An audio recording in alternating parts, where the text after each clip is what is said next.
আমাদের নজর রাখতেই হবে হাইকোর্টের দিকে, কারণ আজ হাইকোর্টে আইপ্যাক মামলার শুনানি। আইপ্যাক মামলায় এজলাসের নিয়ন্ত্রণ, মামলায় যুক্ত ছাড়া বিচারপতির এজলাসে প্রবেশ নিষেধ। গত শুক্রবার আমরা জানি এজলাসে ভিড় এবং হই হট্টগোল হয়, যার জেরে শুনানি পিছিয়ে যায়।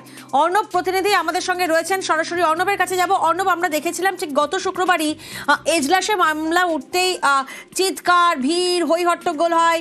বিচারপতি তিনি অনুরোধ করেন, কিন্তু শুনানি হয়নি, অবশেষে সেই শুনানি পেছোয়।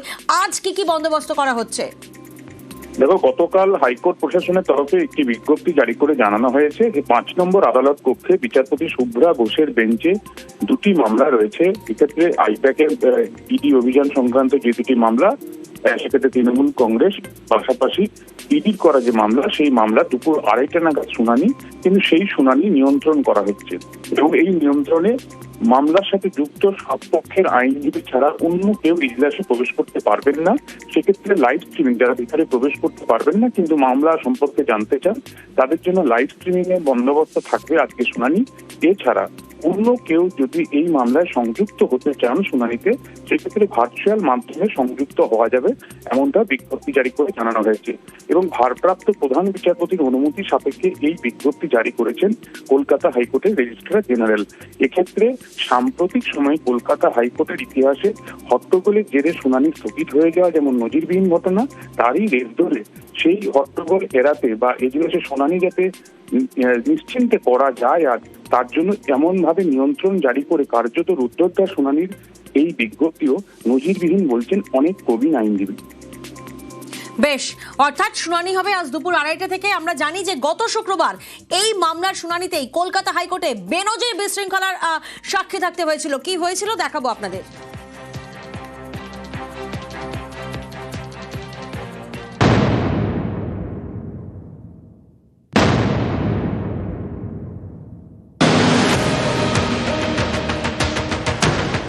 বৃহস্পতিবার আইপ্যাকের অফিসে ইডি হানা ঘিরে বেনজির সংঘাত।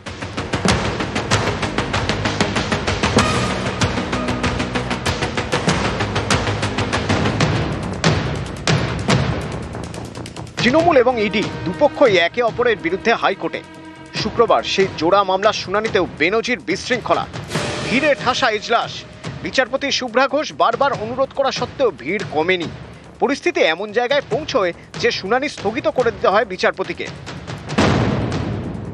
তিনি জানিয়ে দেন, তৃণমূল এবং ইডির দায়ের করা মামলার শুনানি হবে 14 জানুয়ারি। এক গুচ্ছ আবেদন নিয়ে কলকাতা হাইকোর্টে যায় ইডি। ইডি চায় বৃহস্পতিবারের ঘটনার তদন্ত করুক সিবিআই। ইডির অভিযোগ, মুখ্যমন্ত্রী এবং রাজ্য পুলিশের উপস্থিতিতে তাদের তদন্তে বাধা দেওয়া হয়েছে। আইপ্যাকের কর্ণধারের বাড়ি এবং অফিসের সমস্ত সিসি ক্যামেরার ফুটেজ সংরক্ষণ করে আদালতে পেশ করা হোক। সমস্ত নথি, ডিজিটাল ডিভাইস সহ ঘটনাস্থল সিল করা হোক। ইডির আধিকারিকদের রক্ষা কবচ দিতে হবে। ঘটনাস্থল থেকে নিয়ে যাওয়া নথি ফেরত দিতে হবে। পাল্টা ইডির বিরুদ্ধে একগুচ্ছ অভিযোগ তৃণমূলের। রাজ্যের শাসক দলের দাবি, ইডি অতি সক্রিয় হয়ে অভিযান চালিয়েছে, তৃণমূলের একাধিক গুরুত্বপূর্ণ নথি হাতিয়েছে। তাদের আবেদন, দলীয় নথি ফেরত দিক ইডি, এসআইআর সংক্রান্ত নথিও ফেরত দিক। এদিন সকালে বিচারপতি শুভ্রা ঘোষের এজলাসে বৃহস্পতিবারের ঘটনা নিয়ে দৃষ্টি আকর্ষণ করে জরুরি ভিত্তিতে শুনানির আর্জি জানায় ইডি। মামলায় মমতা বন্দ্যোপাধ্যায়কেও যুক্ত করার আবেদন জানায় কেন্দ্রীয় তদন্তকারী সংস্থা। আবেদন মেনে নেন বিচারপতি। সেই মতো ইডি এবং তৃণমূলের মামলার একসঙ্গে শুনানি হওয়ার কথা ছিল দুপুর 2:30 থেকে। তখনই ভিড়ের চাপে বেনজির বিশৃঙ্খলা তৈরি হয়, সেটাও আবার এজলাসের ভিতরে, যার জেরে শেষমেশ শুনানি স্থগিত করে দেন বিচারপতি। আজকে যে অর্ডারটা পাস হয়েছে সেটা হচ্ছে judicial order. 14th matter hearing করবে, এটা জুডিশিয়াল অর্ডার। সেই জুডিশিয়াল অর্ডার চেঞ্জ করা যায় না, এটা তো সবাই জানে। কিন্তু তা সত্ত্বেও ইডি মনে করে যে গোটা ভারতবর্ষ কিনে নিয়েছে, ওরা যা ইচ্ছা তাই করবে। Judicial order only can be changed if it is brought in the cause list, মানে daily list, on the day it is fixed, nothing more than that. এদিন ইডির হয়ে আদালতে উপস্থিত ছিলেন কেন্দ্রের deputy solicitor general Dheeraj Trivedi. তিনি অভিযোগ করেন, দুপুর 1:30 নাগাদ তার হোয়াটসঅ্যাপ হ্যাক হয়ে যায়। নিউজ 18 বাংলা।